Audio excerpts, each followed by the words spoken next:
Le gouvernement chinois a annoncé qu'il soutiendrait la prochaine résolution du Conseil de sécurité des Nations Unies qui imposera de plus fortes sanctions à l'encontre de la République démocratique de Corée. Cette annonce a été faite par le représentant spécial de la Chine pour les affaires de la péninsule coréenne, Woo Da-wei, après une réunion avec son homologue sud-coréen, Wang Jung-kook, à Séoul. Woo Da-wei a déclaré que les deux parties soutiendraient ensemble la paix et la stabilité en péninsule coréenne. Wang a déclaré que les deux pays s'étaient mis d'accord sur le fait que la RPDC devait modifier son attitude.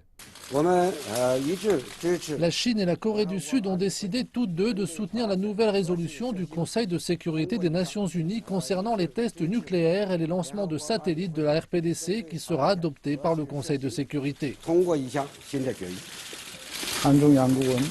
La Corée du Sud et la Chine se sont mises toutes deux d'accord sur le fait qu'en exécutant à grande échelle la résolution du Conseil de sécurité avec la communauté internationale, cela fera pleinement réaliser la RPDC qu'elle ne peut pas échapper aux lois internationales concernant le développement de son programme nucléaire. Nous nous sommes mis d'accord sur le fait que la pensée et le comportement de la partie nord doivent changer au niveau qualitatif. L'envoyé de la Chine sur le nucléaire, Woo Da-wei, a également exprimé son opposition au possible déploiement d'un système américain de défense antimissile à Séoul, en Corée du Sud. Woo Da-wei a transmis sa position solennelle sur le déploiement potentiel des batteries de missiles antibalistiques THAAD.